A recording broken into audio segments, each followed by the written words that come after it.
আসসালামু আলাইকুম গাইস। আজকে আমি একদম সম্পূর্ণ নতুন একদম ভিন্ন একটি ভিডিও নিয়ে চলে আসলাম আপনাদের মাঝে। আমি আজ অনেকগুলা পানি আর বিস্কিট নিয়ে রাস্তায় যাব।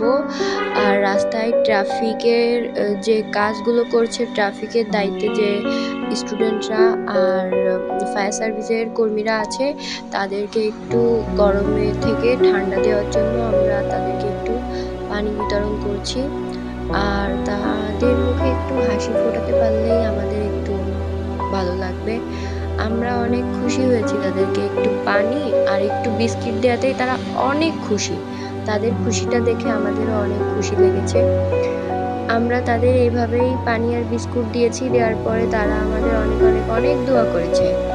আর এর পাশাপাশি অন্যদিকে অন্য আমার যে বন্ধু ছিল আবির, সে আমার ব্যাগ থেকে একটি পানির বোতল নিয়ে একটি বিস্কিট নিয়ে অন্য আরেকটা কর্মী আছে তাদেরকে দিল।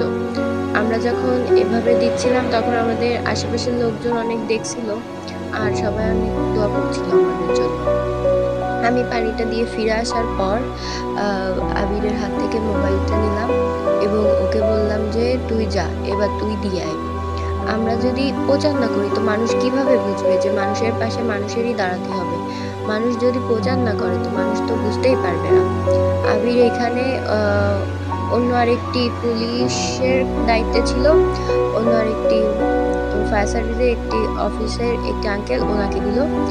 আর তারপরে একটি স্টুডেন্ট ভাইয়া ছিল, ওই ভাইয়াটাকে আমরা একটি পানি আর একটি বিস্কিট দিয়েছি। ভাইয়াটাও অনেক খুশি হয়েছে। ভাইয়াটার মাথায় দেখলাম একটি পতাকা ছিল আর ঘাড়েও একটি পতাকা ছিল। এটা আমাদের নড়াইল শহর, আর এখানে সব স্টুডেন্টরা তাদের মতন করেই